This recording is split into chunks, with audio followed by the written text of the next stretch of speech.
പുതുതായി ജനിക്കുക എന്നാൽ എന്താണ്?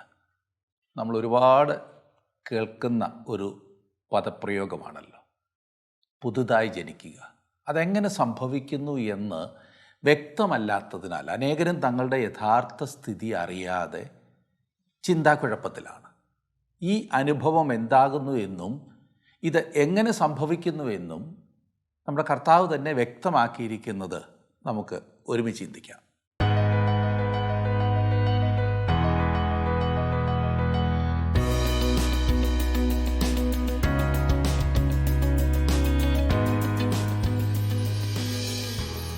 മനുഷ്യനെ സൃഷ്ടിച്ചിരിക്കുന്നത് 3 ഘടകങ്ങൾ ചേർത്താകുന്നു എന്ന് വിശുദ്ധ ബൈബിൾ പഠിപ്പിക്കുന്നു. ദേഹം, ദേഹി, ആത്മാവ്. പൗലോസ് തെസലോനിക്കർക്ക് ലേഖനം എഴുതുമ്പോൾ 1 തെസലോനിക്കർ 5:23 എബ്രായ ലേഖനം 4 അധ്യായത്തിൻ്റെ 12 വാക്യത്തിലും ഈ 3 ഘടകങ്ങൾ പ്രത്യേകം പറഞ്ഞിരിക്കുന്നത് ശ്രദ്ധേയമാണ്. ദേഹമെന്ന് പറയുമ്പോൾ ലോകബോധമാകുന്നു. കണ്ണാടിയിൽ നോക്കിയാൽ നാം കാണുന്നത് നമ്മുടെ ദേഹമാകുന്നു. ദേഹി സ്വയബോധമാകുന്നു. ബുദ്ധി, വികാരങ്ങൾ, ഇഷ്ടാനിഷ്ടങ്ങൾ ഇവയെല്ലാം ചേർന്ന വ്യക്തിത്വം. ഇനിയും ആത്മാവ് ദൈവബോധമാകുന്നു. ദൈവം മനുഷ്യനുമായി ആശയവിനിമയം നടത്തുന്നത് നമ്മുടെ ആത്മാവിലൂടെയാകുന്നു എന്ന് ബൈബിൾ വ്യക്തമാക്കുന്നു. ദൈവിക ജീവനും ശക്തിയും മനുഷ്യൻ്റെ ദേഹിയിലേക്കും ദേഹത്തിലേക്കും പകർന്നു തരുന്നത് മനുഷ്യൻ്റെ ആത്മാവിലൂടെയാണ്. മനുഷ്യൻ്റെ ഇന്ദ്രിയങ്ങൾ കൊണ്ടോ ബുദ്ധി കൊണ്ടോ അവൻ്റെ ആത്മാവിനെ അറിയുവാനോ അനുഭവിക്കുവാനോ സാധ്യമല്ല. പ്രാപഞ്ചികമായ യാതൊരു മാർഗത്തിലൂടെയും ആത്മാവിനെ സമീപിക്കുക സാധ്യമല്ല എന്ന് വിശുദ്ധ യോഹന്നാൻ എഴുതിയ സുവിശേഷം 3 അധ്യായത്തിൽ യേശു പഠിപ്പിച്ചു.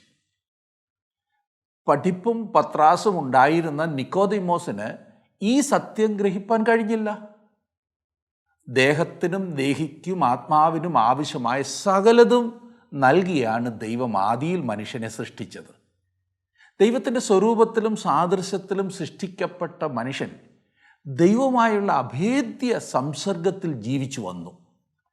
ദൈവത്തിൻ്റെ ആലോചനകൾ മനുഷ്യൻ്റെ ആത്മാവിൽ പ്രാപിച്ച് അത് ദേഹിയിൽ പ്രതിഫലിച്ച് ദേഹത്തിൽ കൂടി പ്രാവർത്തികമാക്കി ദൈവത്തെ പ്രതിബിംബിക്കുന്ന അനുഗ്രഹീത ജീവിതത്തിനു വേണ്ടിയാകുന്നു ദൈവം മനുഷ്യനെ രൂപകൽപ്പന ചെയ്തത്. എന്നാൽ സാത്താൻ്റെ വഞ്ചനയിൽ വീണ മനുഷ്യൻ ദൈവത്തിൻ്റെ സ്ഥാനം കൈയടക്കുവാൻ പരിശ്രമിച്ച് ദൈവത്തിൽ നിന്നും വേർപെട്ടു. ഇതത്രേ ആത്മീയ മരണം എന്ന് പറയുന്നത്. ദൈവത്തോട് മറുതലിച്ച മനുഷ്യൻ്റെ ആത്മാവ് ദൈവവുമായുള്ള സംസർഗം നഷ്ടപ്പെട്ട് നിർജീവാവസ്ഥയിലായി എന്ന് ചുരുക്കം. ഇന്ന് മനുഷ്യൻ തൻ്റെ ദേഹവും ദേഹിയും കൊണ്ട് ജീവിക്കുവാൻ പരിശ്രമിച്ച് പരാജയമടയുന്നു. കാറ്റ് പോയി പഞ്ചറായ ഒരു സ്കൂട്ടറിൻ്റെ ടയറിൽ വെള്ളം നിറച്ചോ മണൽ നിറച്ചോ ചപ്പു ചവറുകൾ നിറച്ചോ ഓടിച്ച് ലക്ഷ്യത്തിലെത്തുവാൻ ശ്രമിക്കുന്നത് പോലെയാകുന്നു നിർജീവമായ ആത്മാവ് കൊണ്ട് മനുഷ്യൻ ജീവിക്കുവാൻ ശ്രമിക്കുന്നത്. മനസ്സിലായോ? എന്തൊരസ്വസ്ഥത, എത്ര അസംതൃപ്തി, എത്ര അർത്ഥശൂന്യമായ ജീവിതം. അങ്ങനെ ജീവിക്കുവാനല്ല ദൈവം മനുഷ്യനെ സൃഷ്ടിച്ചത്, രൂപകൽപ്പന ചെയ്തിരിക്കുന്നത്. മനുഷ്യൻ്റെ ഈ ദുരവസ്ഥ മാറണം. അതിനൊരു മാറ്റം വരുത്തുവാനാണ് ദൈവപുത്രൻ മനുഷ്യനായി അവതരിച്ചത്. മനുഷ്യൻ്റെ പാപത്തിന് പ്രായശ്ചിത്തമായത് അവനാണ്. വിശുദ്ധ പൗലോസ് എഴുതി, ഒരുവൻ ക്രിസ്തുവിലായാൽ അവൻ പുതിയ സൃഷ്ടിയാകുന്നു എന്ന്. കർത്താവായ യേശുക്രിസ്തുവിൽ വിശ്വസിച്ച് അവനെ കർത്താവായി ജീവിതത്തിൽ കൈക്കൊള്ളുന്നവരെ ദൈവം പുതു സൃഷ്ടിയാക്കുന്നു. ആത്മാവ് ദൈവജീവൻ പ്രാപിക്കുന്നതോടെ അങ്ങനെയുള്ളവർ ദൈവവുമായുള്ള സംസർഗത്തിലായിത്തീരുന്നു എന്ന് ചുരുക്കം. അങ്ങനെ ആത്മാവ് ദൈവഹിതം തിരിച്ചറിഞ്ഞ് ദേഹിയിൽ അത് പ്രകാശിപ്പിച്ച് ദേഹത്തിലൂടെ പ്രാവർത്തികമാക്കുന്ന പുതിയ ജീവിതത്തിലേക്ക് അവർ പ്രവേശിക്കുന്നു. അങ്ങനെ പുതുജീവനിലേക്ക് വിശ്വാസത്താൽ പ്രവേശിക്കുന്നവർക്കുള്ളതാണ് സ്വർഗരാജ്യം. അതെ, ദൈവത്തിൻ്റെ ഹിതം മാത്രം പ്രാബല്യത്തിലുള്ള നിത്യത. ഇതേക്കുറിച്ച് നമ്മുടെ കർത്താവ് പഠിപ്പിക്കുന്നത് തന്നെ നമുക്ക് ധ്യാനിക്കാം. വിശുദ്ധ യോഹന്നാൻ എഴുതിയ സുവിശേഷം 3 അധ്യായത്തിൻ്റെ ആദ്യത്തെ 8 വാക്യങ്ങൾ നമുക്ക് ഇന്ന് ധ്യാനിക്കാം. ആ ഭാഗം എടുത്താട്ടെ. വിശുദ്ധ യോഹന്നാൻ എഴുതിയ സുവിശേഷം 3-ാം അധ്യായത്തിൻ്റെ 1 മുതൽ 8 വരെയുള്ള വാക്യങ്ങൾ.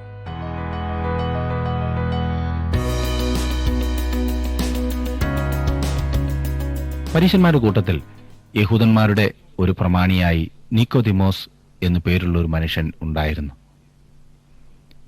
ഈ മനുഷ്യൻ, അതായത് നിക്കോദിമോസ്, ജനക്കൂട്ടത്തിൽ നിന്ന് ഒറ്റപ്പെട്ടു നിൽക്കുന്നതായി നമുക്ക് കാണാം. ജനത്തിന്റെ വിശ്വാസം യഥാർത്ഥമല്ല എന്നറിയാൽ നമ്മുടെ കർത്താവ് അവരെ വിശ്വസിച്ചില്ല. എന്നാൽ ഈ നിക്കോദിമോസ് കലർപ്പില്ലാത്ത മനുഷ്യനായിരുന്നു. നമുക്ക് അയാളെ ഒന്ന് പരിചയപ്പെടാം. നിക്കോദിമോസിനെ കുറിച്ച് 3 കാര്യങ്ങൾ ഇവിടെ പറഞ്ഞിരിക്കുന്നു. ഒന്നാമത്, അവനൊരു പരീശനായിരുന്നു. ഇസ്രായേലിലെ ഏറ്റവും നല്ല വിഭാഗത്തിൽപ്പെട്ട ആളായിരുന്നു നിക്കോദിമോസ് എന്നാണ് അതിന്റെ അർത്ഥം. പഴയ നിയമത്തിന്റെ ദൈവനിശ്വാസ്യതയിലും മശിഹായുടെ ആഗമനത്തിലും അതിശയങ്ങളിലും ഉയർത്തെഴുന്നേൽപ്പിലും ഈ പരീശന്മാർ വിശ്വസിക്കുന്നവരായിരുന്നു. നിക്കോദിമോസ് എന്നാണ് അയാളുടെ പേര്. അയാൾ പരീശന്മാരുടെ കൂട്ടത്തിലുള്ള ഒരാളായിരുന്നു. അവൻ യഹൂദന്മാരുടെ ഒരു പ്രമാണിയായിരുന്നു. ഈ മനുഷ്യൻ ധരിച്ചിരുന്ന 3 മുഖംമൂടികളെക്കുറിച്ചാണ് ഇവിടെ പറഞ്ഞിരിക്കുന്നത്. ആധുനിക മനുഷ്യന്റെ ചിത്രം നമുക്ക് ഇവിടെ ലഭിക്കുന്നു. പരീശന്മാരുടെ കൂട്ടത്തിൽ ചെല്ലുമ്പോൾ നിക്കോദിമോസ് അവരിൽ ഒരാളായിരുന്നു. എന്നാൽ പരീശന്മാരുടെ ഇടയിൽ നിന്ന് അവൻ നടന്നു നീങ്ങുമ്പോൾ ജനം അവനെ കണ്ട് മാറി നിൽക്കുമായിരുന്നു. അവൻ തന്റെ കുപ്പായം ധരിച്ചിരിക്കും, ഒരു പരീശനാകുന്നു എന്ന് കാണിക്കുന്ന കുപ്പായം. അവനെ കാണുമ്പോൾ പ്രമാണിയായ നിക്കോദിമോസ് ഇതാ വരുന്നു എന്ന് ജനം പറഞ്ഞിരുന്നു. പ്രമാണിയായിരുന്നവൻ. അവൻ വളരെ സ്വാധീനമുള്ള ഒരു വ്യക്തിയായിരുന്നു. അവൻ യഹൂദന്മാരുടെ ഒരു പ്രമാണിയായിരുന്നു. ആയതിനാൽ അവരിൽ നിന്നും വ്യത്യസ്തമായൊരു മനോഭാവം എല്ലായ്പ്പോഴും അവനുണ്ടായിരുന്നു. അങ്ങനെയാണല്ലോ സാധാരണ വലിയ സ്ഥാനങ്ങളിൽ ഇരിക്കുന്ന ആളുകൾ പൊതുജനങ്ങളുടെ ഇടയിൽ വരുമ്പോൾ വ്യത്യസ്തമായ ഒരു മുഖഭാവം, വ്യത്യസ്തമായ ഒരു മനോഭാവം ഉണ്ടാകുമല്ലോ. എന്നാൽ ഈ 2 മുഖംമൂടിയുടെയും ഉള്ളിൽ അവൻ സാധാരണക്കാരനായ നിക്കോദിമോസ് തന്നെയായിരുന്നു. അത് വാസ്തവമായി കാണണമെങ്കിൽ അവന്റെ വീട്ടിൽ ചെല്ലുമ്പോൾ മനസ്സിലാക്കുവാൻ സാധിക്കും. വ്യത്യസ്ത നിലകളിൽ ജീവിതം നയിക്കുന്ന അനേകരെ ഇന്ന് നമുക്ക് കാണുവാൻ കഴിയും. വ്യത്യസ്ത സാഹചര്യങ്ങളിൽ ഭിന്നങ്ങളായ മനോഭാവത്തോടുകൂടെ പ്രവർത്തിക്കുന്നവരാണ് അവർ. വാസ്തവത്തിൽ അതൊരു വലിയ തലവേദന ഉണ്ടാക്കുന്ന കാര്യമല്ലേ, ഇങ്ങനെ മുഖംമൂടി ധരിച്ചുകൊണ്ട് വ്യത്യസ്ത മനോഭാവങ്ങളോടുകൂടി പ്രവർത്തിക്കുന്നത്. ഏതായാലും 2-ാം വാക്യം ശ്രദ്ധിച്ചാട്ടെ. അവൻ രാത്രിയിൽ അവന്റെ അടുക്കൽ വന്ന് അവനോട്, റബി, നീ ദൈവത്തിന്റെ അടുക്കൽ നിന്ന് ഉപദേഷ്ടാവായി വന്നിരിക്കുന്നു എന്ന് ഞാൻ അറിയുന്നു. ദൈവം തന്നോടുകൂടെ ഇല്ല എങ്കിൽ നീ ചെയ്യുന്ന ഈ അടയാളങ്ങളെ ചെയ്യുവാൻ ആർക്കും കഴിയുകയില്ല എന്ന് പറഞ്ഞു. ഒരു മുഖംമൂടി ധരിച്ചുകൊണ്ടാണ് ഈ നിക്കോദിമോസ് കർത്താവായ യേശുവിന്റെ അടുക്കൽ വന്നത്. ഞങ്ങൾ അറിയുന്നു എന്നിവിടെ പറഞ്ഞിരിക്കുന്നത് ശ്രദ്ധിക്കുക. ആരാണ് ഈ ഞങ്ങൾ? അതെ, പരീശന്മാരെ കുറിച്ചാണ് ഇവിടെ ആ ഞങ്ങൾ എന്ന പ്രയോഗം കൊണ്ട് അർത്ഥമാക്കുന്നത്. ഒരു പരീശനായിട്ടാണ് അവൻ യേശുവിന്റെ അടുക്കൽ വരുന്നത്. അവൻ തന്റെ വ്യത്യസ്തത കാണിക്കുന്ന അല്ലെങ്കിൽ പരീശന്മാരുടേതായ ഒരു കുപ്പായം അണിഞ്ഞിരുന്നിരിക്കും. ഒരു യഥാർത്ഥ അഭിനന്ദനവുമായിട്ടാണ് ഈ നിക്കോദിമോസ് യേശുവിന്റെ അടുത്ത് വരുന്നത്. അവൻ കപടഭക്തനല്ലായിരുന്നു എന്ന കാര്യം ഓർക്കുക. താങ്കൾ ദൈവത്തിന്റെ അടുക്കൽ നിന്നും വന്ന ഗുരു ആണെന്ന് പരീശന്മാരായ ഞങ്ങൾ വിശ്വസിക്കുന്നു എന്നാണ് അവൻ പറയുന്നത്.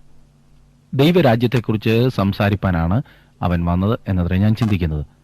റോമിന്റെ മുഖം നീക്കിക്കളഞ്ഞിട്ട് ഒരു രാജ്യം സ്ഥാപിക്കണമെന്ന ആഗ്രഹമായിരുന്നു പരീശന്മാർക്കുണ്ടായിരുന്നത്. എന്നാൽ അത് സാധ്യമാകുവാൻ യാതൊരു മാർഗവും അവർക്ക് കാണുവാൻ കഴിഞ്ഞില്ല. അപ്പോൾ ഇതാ ജനസമ്മതി നേടിയെടുത്ത ഒരു വ്യക്തി കടന്നു വരുന്നു. എവിടെയും പുരുഷാരം, ജനങ്ങൾ അവനെ അനുഗമിക്കുന്നു. അതിനാൽ തങ്ങളുടെ ഉദ്ദേശവുമായി പരീശന്മാർ അവനെ സമീപിക്കുകയാണ് ചെയ്തത്. അതിനാലാണ് യേശുവിനെ ഒരു ഉപദേഷ്ടാവായി അംഗീകരിച്ചുകൊണ്ട് നിക്കോദിമോസ് അവന്റെ അടുത്ത് വന്നത്. യേശുവിന്റെ അതിശയ പ്രവർത്തനങ്ങളാണ് അതിന് തെളിവായി അവൻ ചൂണ്ടിക്കാണിക്കുന്നത്. യേശു ചെയ്ത അതിശയ പ്രവർത്തികളെ അവന് അംഗീകരിക്കേണ്ടതായി വന്നു. പരീശന്മാരുടെ കൂട്ടത്തിലെ പ്രമാണിയായ നിക്കോദിമോസിന് യേശു ചെയ്ത അതിശയ പ്രവർത്തികളെ അംഗീകരിക്കേണ്ടതായി വന്നു.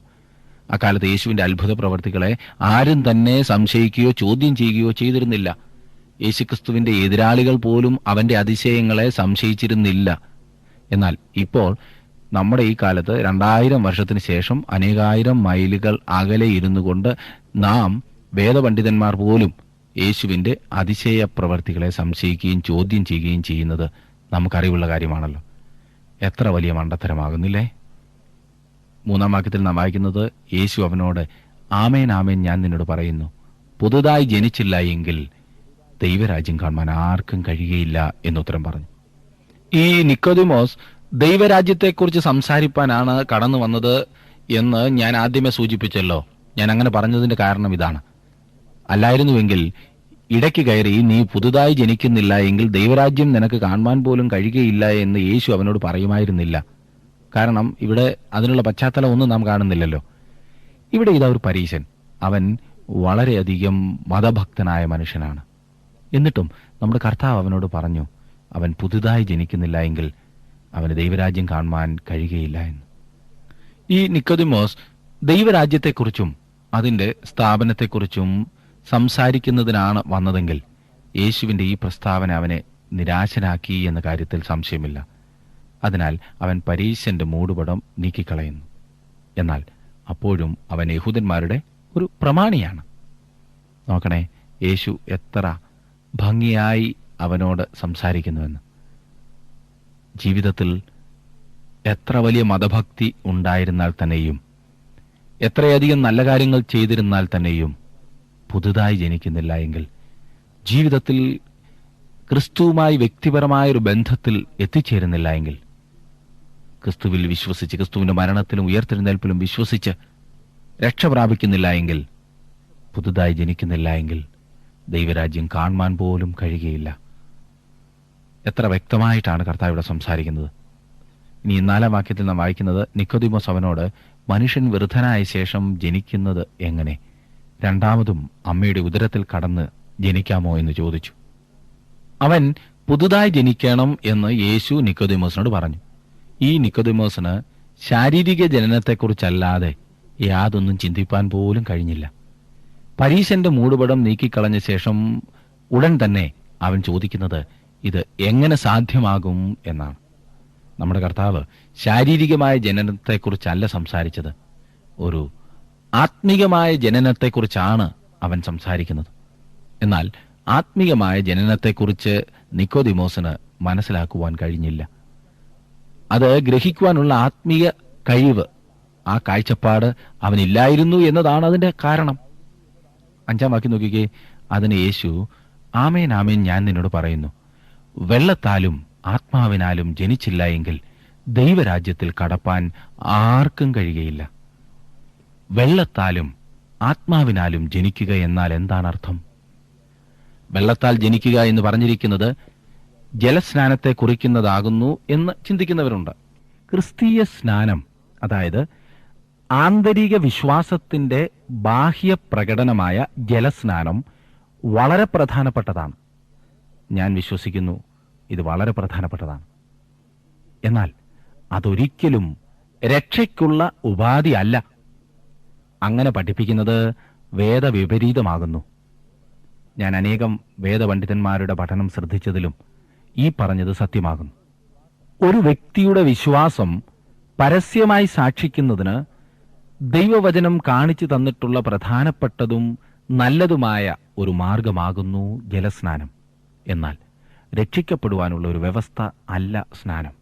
പരസ്യമായി സാക്ഷിക്കുവാനുള്ളതാണ്. രഹസ്യമായി ചെയ്തതുകൊണ്ട് വിശേഷമൊന്നുമില്ല. ഇപ്പോൾ ചിലർ പറയാം, പിന്നെ ഇന്ന വാക്യത്തിലൊക്കെ പറയുന്നു ജലസ്നാനം മൂലം രക്ഷിക്കപ്പെടുമെന്ന്. പ്രിയ സ്നേഹിതരെ, പുതിയ നിയമത്തിൽ 200-ലധികം പ്രാവശ്യം പറഞ്ഞിരിക്കുന്ന ഒരു കാര്യം എന്തെന്നാൽ വിശ്വാസം എന്ന ഒരൊറ്റ കാര്യത്തിന്റെ അടിസ്ഥാനത്തിലാകുന്നു രക്ഷ എന്നത്രേ. രക്ഷയ്ക്ക് സ്നാനം ആവശ്യമാകുന്നു എന്ന് വാദിക്കുന്നവർ ചില വാക്യങ്ങളൊക്കെ ഉദ്ധരിക്കുന്നത് എനിക്കറിയാം.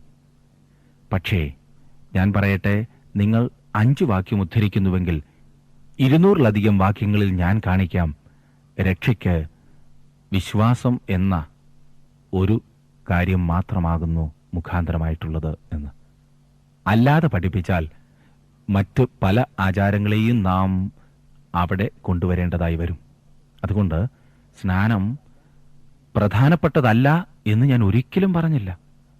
വളരെ പ്രധാനപ്പെട്ടതാകുന്നു സ്നാനം. പക്ഷേ അതൊരു രക്ഷയ്ക്കുള്ളൊരു മുഖാന്തരമായ ഒരു ഉപാധിയായി നാം ഒരിക്കലും പറയരുത്. രക്ഷയ്ക്ക് സ്നാനം ആവശ്യമാകുന്നു എന്ന് വാദിക്കുന്നവർ ചില വാക്യങ്ങൾ ഉദ്ധരിക്കുന്നത് എനിക്കറിയാമെന്ന് ഞാൻ പറഞ്ഞല്ലോ. അതിൽ അതിപ്രധാനപ്പെട്ട ഒന്നാകുന്നു ഈ 5-ാം വാക്യം.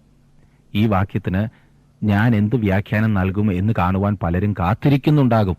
എന്നാൽ എൻ്റെ വ്യാഖ്യാനം പറയുന്നതിന് മുൻപ് ഈ കാര്യത്തിൽ എന്നേക്കാൾ പരിജ്ഞാനമുള്ള ഒരാൾ പറഞ്ഞിരിക്കുന്നത് ഞാനൊന്ന് ഉദ്ധരിക്കാം. സഹോദരൻ KV ജോൺ എഴുതി കോട്ടയത്ത് ഗുഡ് ന്യൂസ് പബ്ലിക്കേഷൻസ് പ്രസിദ്ധീകരിച്ച യോഹന്നാന്റെ സുവിശേഷം ഒരു വ്യാഖ്യാനം എന്ന ഗ്രന്ഥത്തിൽ ഈ വാക്യത്തെ വ്യാഖ്യാനിച്ചിരിക്കുന്നത് ഇപ്രകാരമാകുന്നു. ഞാൻ ആ ഭാഗം ഒന്ന് വായിക്കട്ടെ. 3-ാം അധ്യായത്തിന്റെ 5-ാം വാക്യം. വെള്ളത്താലും ആത്മാവിനാലും ജനിച്ചില്ല എങ്കിൽ. 3-ാം വാക്യത്തിൽ പുതുതായി ജനിക്കുക എന്ന് കാണുന്നതിന്റെ വിശദീകരണമാണ് ഈ പ്രയോഗം. ഇവിടെ വെള്ളം എന്ന് പറയുന്നത് എന്താണെന്നതിൽ തർക്കമുണ്ട്. അത് യോഹന്നാന്റെ സ്നാനത്തെ കാണിക്കുന്നു എന്നും ക്രൈസ്തവ മാമോദീസായെ കാണിക്കുന്നു എന്നും വ്യാഖ്യാനമുണ്ട്. ക്രൈസ്തവ സ്നാനമാണെന്ന് സ്ഥാപിക്കാൻ ഒരിക്കലും സാധ്യമല്ല. കാരണം സ്നാനം സംബന്ധിച്ച് കർത്താവ് ഒന്നും പഠിപ്പിക്കുവാൻ തുടങ്ങിയിരുന്നില്ല. കർത്താവ് മരിച്ച് അടക്കപ്പെട്ട് ഉയർത്തെഴുന്നേറ്റ ശേഷമാണ് സ്നാനത്തെപ്പറ്റി കൽപ്പന കൊടുക്കുന്നത്. രണ്ടാമതായി, ക്രൈസ്തവ സ്നാനത്തിൽ ജനനമല്ല മരണവും പുനരുത്ഥാനവുമാണ് സാദൃശീകരിക്കപ്പെടുന്നത്. റോമാലേഖനം 6-ാം അധ്യായത്തിന്റെ 3-4 വാക്യങ്ങൾ. തിരുവെഴുത്തിൽ ഒരിടത്തും ജലസ്നാനം ജനനത്തോട് സാദൃശ്യപ്പെടുത്തിയിട്ടില്ല. അത് മരണത്തെ കാണിക്കുന്നതാണ്. ജലസ്നാനം പഴയ മനുഷ്യന്റെ അടക്കത്തിന്റെ ചിത്രമാണ്, വീണ്ടും ജനനത്തിന്റെ ചിത്രമല്ല. മൂന്നാമതായി, സ്നാനം വീണ്ടും ജനനത്തിന്റെ ഉപാധിയായി തിരുവെഴുത്തിൽ എങ്ങും പറഞ്ഞിട്ടില്ല. മറിച്ച് നാം അംഗീകരിച്ചാൽ രക്ഷ കൃപയാലാണ്, പ്രവൃത്തിയാലല്ല എന്ന പുതിയ നിയമ അടിസ്ഥാന പ്രമാണം തകർക്കുകയായിരിക്കും ഫലം. മൂന്നാമത്തെ പോയിന്റ് ഞാൻ ഒന്നുകൂടെ വായിക്കാം. സ്നാനം വീണ്ടും ജനനത്തിന്റെ ഉപാധിയായി തിരുവെഴുത്തിൽ എങ്ങും പറഞ്ഞിട്ടില്ല. മറിച്ച് നാം അംഗീകരിച്ചാൽ രക്ഷ കൃപയാലാണ്, പ്രവൃത്തിയാലല്ല എന്ന പുതിയ നിയമ അടിസ്ഥാന പ്രമാണം തകർക്കുകയായിരിക്കും ഫലം. അത് പ്രവൃത്തിയാൽ, കർമ്മമാർഗത്താൽ രക്ഷ എന്ന ദുരുപദേശം സ്ഥാപിക്കുകയായിരിക്കും. വെള്ളവും ആത്മാവും എന്ന പ്രയോഗം ആദിമ സൃഷ്ടിയിലേക്ക് നമ്മുടെ ശ്രദ്ധ തിരിക്കുന്നു. പാഴും ശൂന്യവുമായി ഭവിച്ച പ്രപഞ്ചത്തിൽ പുതുസൃഷ്ടി നടത്തുന്നതിന് വെള്ളത്തിന്മേൽ ദൈവത്തിന്റെ ആത്മാവ് വ്യാപരിച്ചിരുന്നതായി വായിക്കുന്നു. ഉൽപ്പത്തി പുസ്തകം 1-ാം അധ്യായത്തിന്റെ 2-ാം വാക്യം. യോഹന്നാൻ മുമ്പ് പറഞ്ഞ അക്ഷരിക ജനനത്തിന്റെ കാര്യവും ഈ ബന്ധത്തിൽ നാം ഓർക്കണം. താങ്കളുടെ വിലപ്പെട്ട നിർദ്ദേശങ്ങളും അഭിപ്രായങ്ങളും പ്രാർത്ഥനാ വിഷയങ്ങളും ഇന്ന് തന്നെ ഞങ്ങളെ വിളിച്ചറിയിക്കുക. വിളിക്കേണ്ട നമ്പർ 8281384455.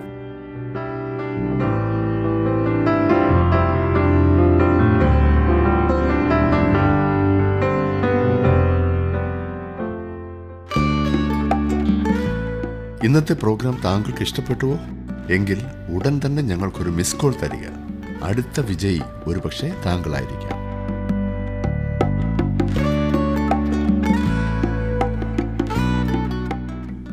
സുവിശേഷ വിഹിത സഭകളിൽപ്പെട്ടവർ വെള്ളത്തിന് കൊടുക്കുന്ന 2 വ്യാഖ്യാനമുണ്ട്. ഒന്ന്, വചനം എന്ന വ്യാഖ്യാനം.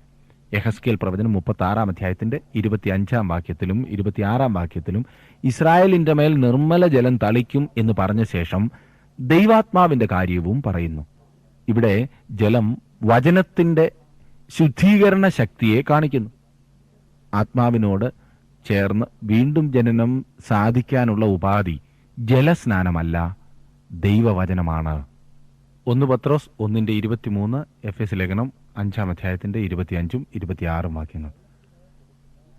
വെള്ളത്തിന് കൊടുക്കുന്ന 2ാമത്തെ വ്യാഖ്യാനം പരിശുദ്ധാത്മാവ് എന്നതത്രേ.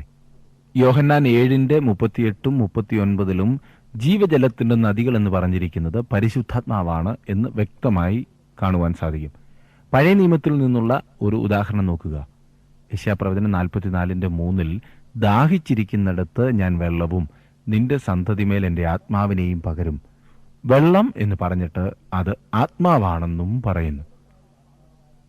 വെള്ളത്താലും ആത്മാവിനാലും എന്ന പ്രയോഗം ഗ്രീക്കിലെ ഘടനയനുസരിച്ച് വെള്ളത്താൽ, അതെ ആത്മാവിനാൽ എന്ന് തർജ്ജിമ ചെയ്യാവുന്നതാണ്. അങ്ങനെയെങ്കിൽ വെള്ളത്താലും ആത്മാവിനാലും ജനിക്കുക എന്നത് വെള്ളത്താൽ അല്ലെങ്കിൽ വചനത്താൽ, അതായത് ആത്മാവിനാൽ ജനിക്കുക, ആത്മാവാകുന്ന വെള്ളത്താൽ ജനിക്കുക എന്ന് മനസ്സിലാക്കാം. തുടർന്ന് വരുന്ന 6ഉം 8ഉം വാക്യങ്ങളിൽ ആത്മാവിനാൽ ജനിക്കുക എന്ന് മാത്രമേ ഉള്ളൂ എന്നതും ഇതിനെ ഉറപ്പിക്കുന്നു. ഇത്രയുമാണ് സഹോദരൻ KV ജോൺ എഴുതിയത്.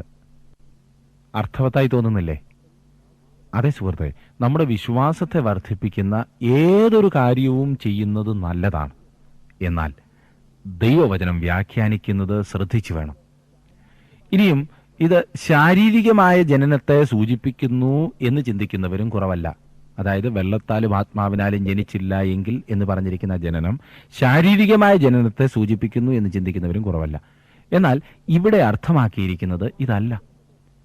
സ്വാഭാവിക ജനനവും ആത്മീയ ജനനവും തമ്മിലുള്ള വ്യത്യാസത്തെക്കുറിച്ചല്ല ഇവിടെ പറയുന്നത്. പിന്നെയോ ഒരു വ്യക്തിക്ക് എപ്രകാരം വീണ്ടും ജനിക്കുവാൻ കഴിയും എന്നതിനെക്കുറിച്ചത്ര യേശു പറയുന്നത്. 2-ാം അധ്യായത്തിൽ നാം കണ്ടതുപോലെ വെള്ളം ദൈവവചനത്തെ സൂചിപ്പിക്കുന്നു. യോഹന്നാൻ 17:17 ഇപ്രകാരം യേശു പറഞ്ഞിട്ടുണ്ട്, സത്യത്താൽ അവരെ വിശുദ്ധീകരിക്കണമേ, നിന്റെ വചനം സത്യമാകുന്നു. വചനത്തിന് ശുദ്ധീകരിക്കുന്നതിനുള്ള ശക്തിയുണ്ട്. യോഹന്നാന്റെ സുവിശേഷം 15-ാം അധ്യായത്തിന് 3-ാം വാക്യത്തിൽ യേശു ഇപ്രകാരം പറയുന്നു, ഞാൻ നിങ്ങളോട് സംസാരിച്ച വചനം നിമിത്തം നിങ്ങൾ ഇപ്പോൾ ശുദ്ധിയുള്ളവരാകുന്നു.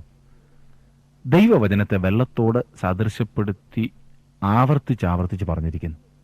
വെള്ളത്താലും ആത്മാവിനാലും ജനിക്കുക എന്ന് പറഞ്ഞാൽ ദൈവവചനം ഉപയോഗിച്ച് പരിശുദ്ധാത്മാവിനാൽ ഒരു വ്യക്തി വീണ്ടും ജനിക്കേണ്ടതാണ് എന്ന് നാം വിശ്വസിക്കുന്നു. ഞാൻ ആ കാര്യം ഒന്നുകൂടെ പറയാം. വെള്ളത്താലും ആത്മാവിനാലും ജനിക്കുക എന്ന് പറഞ്ഞാൽ ദൈവവചനം ഉപയോഗിച്ച് പരിശുദ്ധാത്മാവിനാൽ ഒരു വ്യക്തി വീണ്ടും ജനിക്കേണ്ടതാണ് എന്ന് നാം വിശ്വസിക്കുന്നു. ദൈവത്തിന്റെ പരിശുദ്ധാത്മാവിനാൽ ദൈവവചനം പ്രയോജനപ്പെടുത്താതെ യാതൊരു വ്യക്തിക്കും വീണ്ടും ജനിക്കുവാൻ കഴിയുകയില്ല. ദൈവവചനമാകുന്ന വെള്ളവും പരിശുദ്ധാത്മാവാകുന്ന ആത്മാവും ഹൃദയത്തിൽ യാഥാർത്ഥ്യമാക്കിക്കൊണ്ട് ഇന്ന് വ്യക്തികൾ വീണ്ടും ജനനം പ്രാപിക്കുന്നു.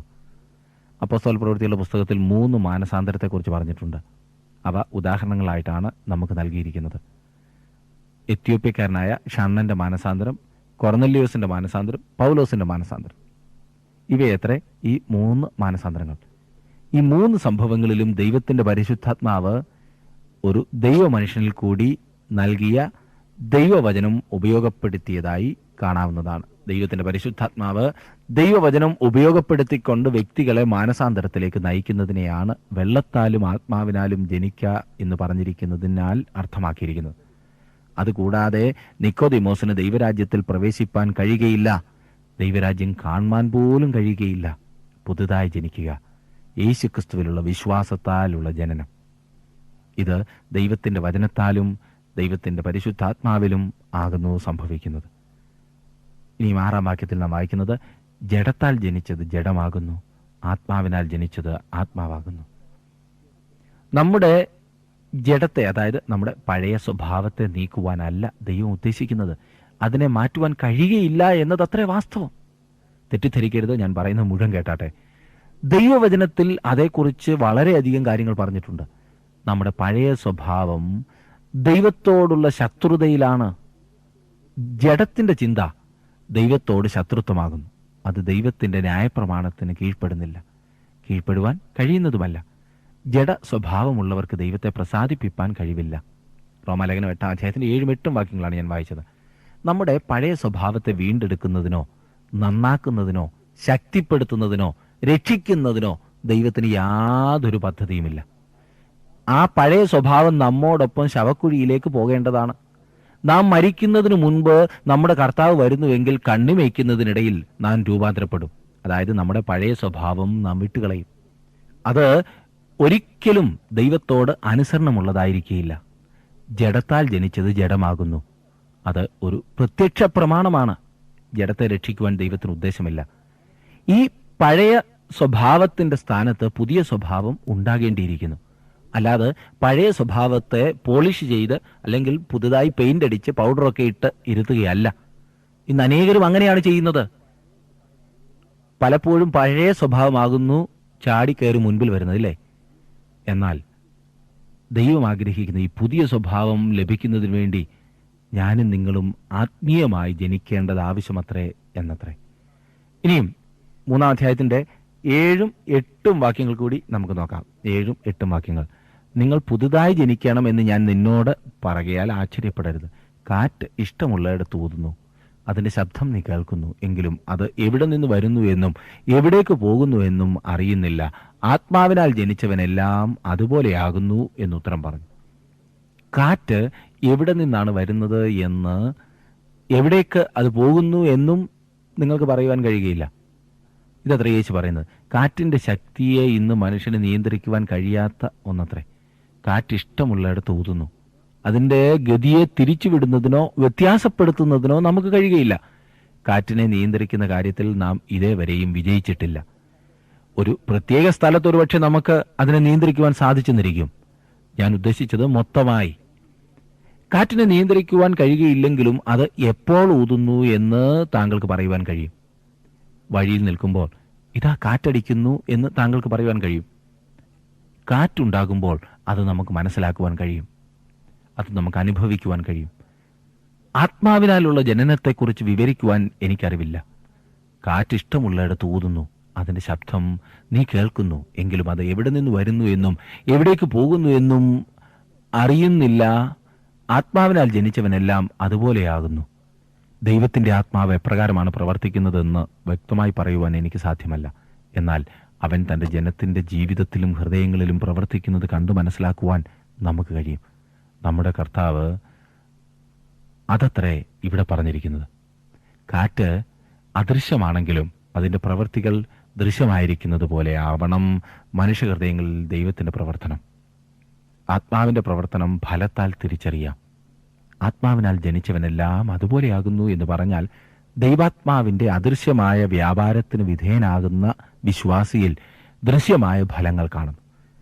അവൻ്റെ ലക്ഷ്യം, അവൻ്റെ പ്രതീക്ഷകൾ, സ്വഭാവം, ഇവയ്ക്കെല്ലാം ഗണ്യമായ പരിവർത്തനം സംഭവിക്കുന്നു. ഞാൻ പറഞ്ഞു മനസ്സിലായല്ലോ. വീണ്ടും ജനനം പ്രാപിച്ചതായ ഒരു ദൈവപൈതലിൻ്റെ ലക്ഷ്യം, അവൻ്റെ പ്രതീക്ഷകൾ, അവൻ്റെ സ്വഭാവം, ഇവയ്ക്കൊക്കെയും ഗണ്യമായ മാറ്റമുണ്ടാകും. ഈ പരിവർത്തനമില്ലാതെ വീണ്ടും ജനനം പ്രാപിച്ചതാണെന്ന് പറഞ്ഞതുകൊണ്ട് ഒരു വിശേഷവുമില്ല സുഹൃത്തെ. സ്വയം ഒന്ന് പരിശോധിക്കൂ. താങ്കളുടെ ജീവിതത്തിൻ്റെ ലക്ഷ്യം ഇന്നും ജഡീകമായത് മാത്രമാണെങ്കിൽ, എങ്ങനെങ്കിലും പണമുണ്ടാക്കണം, സുഖമായി ജീവിക്കണം എന്നിത്യാദി കാര്യങ്ങളാണെങ്കിൽ ആത്മാവിൻ്റെ പ്രവർത്തനം എന്താണ് നടന്നിട്ടുള്ളത്? സ്വഭാവത്തിൽ എന്തെങ്കിലും മാറ്റമുണ്ടോ? മദ്യപാനവും പുകവലിയും നിർത്തി എന്നത് ശരിയാണ്, അത് നല്ല കാര്യം. എന്നാൽ അതിലും മാരകമായ സ്വഭാവങ്ങൾ കൊണ്ടു നടക്കുന്നില്ലേ? ഇന്നത്തെ ഈ പഠനം ശ്രദ്ധിച്ച എല്ലാവർക്കും നന്ദി. നിങ്ങൾ ഓരോ ദിവസവും അതിപ്രധാന ദൈവവചനം ശ്രദ്ധിക്കുവാൻ താല്പര്യം കാണിക്കുന്നതിന് നന്ദി. ദൈവം നിങ്ങളെ സമൃദ്ധിയായിട്ട് അനുഗ്രഹിക്കട്ടെ. അടുത്ത ക്ലാസ്സിൽ നമുക്ക് വീണ്ടും കാണാം.